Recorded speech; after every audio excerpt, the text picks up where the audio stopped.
영생이 무엇입니까? 마가복음 10장 17절 말씀입니다. 예수께서 길에 나가실새 한 사람이 달려와서 꿇어 앉아 묻자오되 선한 선생님이여 내가 무엇을 하여야 영생을 얻으리이까? 내가 계명을 안 하니 살인하지 말라, 간음하지 말라, 도적질하지 말라, 거짓 증거하지 말라, 속여 취하지 말라, 내 부모를 공경하라 하였느니라. 여짜오되 선생님이여 이것은 내가 어려서부터 다 지키었나이다. 예수께서 그를 보시고 사랑하사 가라사대 내게 오히려 한 가지 부족한 것이 있으니 가서 내 있는 것을 다 팔아 가난한 자들을 주라. 그리하면 하늘에서 보화가 내게 있으리라.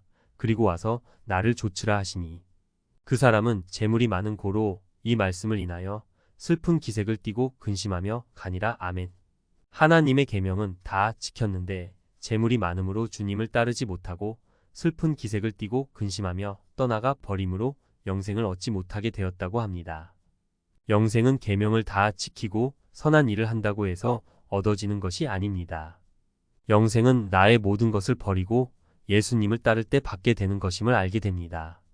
영생은 영원히 산다라는 존재의 의미보다는 예수님과 함께 거한다는 관계의 삶이라는 사실을 말씀해 주시고 계십니다. 영생은 무엇을 행함으로 얻는 것이 아니라 나를 죽이고 나를 부정하며 예수님과 함께 동행하는 삶입니다. 영생은 곧 유일하신 참 하나님과 그의 보내신 자 예수 그리스도를 알고 예수를 믿을 때 얻게 되는 것입니다. 아무리 계명을 잘 지킨다고 하여도 나의 자아가 죽지 않게 되면 영생의 관계가 이루어질 수 없습니다. 무슨 일이든 잘 해나가는 사람이라도 자신의 힘으로 그 일을 행해 나간다면 하나님과는 상관없는 삶을 살아가고 있는 것입니다. 이 사람은 영생을 얻지는 못하였으면서도 모든 계명은 하나도 빠짐없이 지켜나가고 있으며 또한 부자의 삶을 살아가고 있었습니다. 오히려 어린 아이들은 아무런 것도 하지 않았지만 그냥 예수님 품에 달려갔을 때 예수님이 안아주시는 축복을 받아 누리게 되었습니다.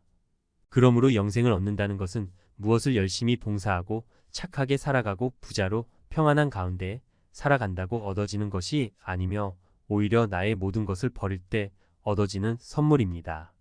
나의 자존심이나 내가 가지고 있는 재물과 내가 가지고 있는 지식들을 모두 버리고 예수 그리스도를 내 마음에 모시고 살아갈 때 얻을 수 있는 것입니다.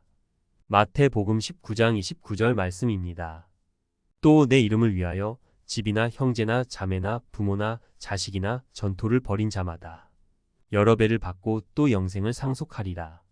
내 생명이 나의 것이 아니라는 사실을 알아야 하며 내가 가진 재물들이 나의 것이 아니라는 사실을 인정하여야 할 것이며 부모나 형제나 전토를 예수님을 위해서 버릴 때 영생의 길로 들어갈 수 있는 것입니다.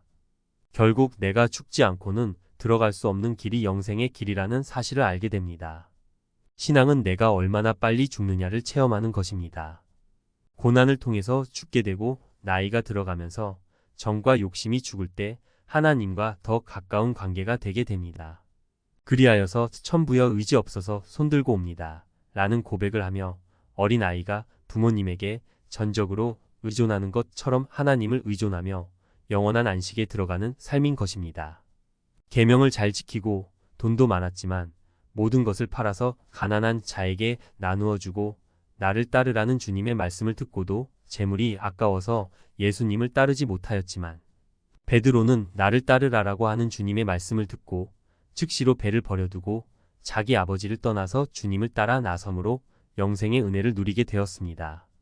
고린도후서 5장 15절 말씀을 통해서 영생의 삶은 내가 가지고 있는 모든 것들은 하나님께서 주신 것들이며 그러기에 이제는 나를 위해서 살아가는 삶이 아니라 무엇을 하든지 예수 그리스도를 위해 살아가며 하나님의 영광을 쫓아 살아가는 삶이라는 사실을 알게 됩니다. 교회에 나와서 헌금이나 돈을 내고 봉사도 열심으로 잘할 수 있습니다. 그러나 나의 모든 것을 포기하고 예수님을 쫓아가는 영생의 삶은 아무나 할 수 없는 것입니다. 즉 하나님의 말씀대로 살아가는 삶은 아무나 할 수 없는 것입니다. 오직 성령을 받은 자만이 그러한 영생의 삶을 살아갈 수 있게 됩니다. 성령님께서 나의 연약함을 도와주시고 내가 포기할 수 없는 것들을 포기하도록 하시며 나를 영생의 길로 가도록 도와주실 수 있는 전지전능하신 하나님이시기 때문입니다. 그러므로 이 세상에서 내 힘으로 영생을 얻을 사람은 아무도 없습니다. 내가 가지고 있는 것들을 다 팔아서 가난한 자에게 나누어 주고 예수님을 따라 십자가의 삶을 살아갈 수 있는 능력이 있는 사람은 아무도 없다는 것입니다. 내가 죽고 예수로 살아갈 수 있는 능력을 가진 사람이 아무도 없는 것입니다. 오직 예수를 믿고 성령을 받아야지만 영생의 삶을 살아갈 수 있는 것입니다. 부족하고 연약한 저에게 새벽 기도에 성령을 부어주셔서 나를 유혹하는 죄와 싸울 수 있는 힘과 지혜를 주셔서 오늘도 세상의 유혹을 물리치면서 살아가도록 중보해 주시고 힘을 주심으로 영생의 삶을 살아가도록 축복하여 주신 천부의 아버지께 감사와 영광을 올려드리며 힘이 솟는 아침입니다. 할렐루야.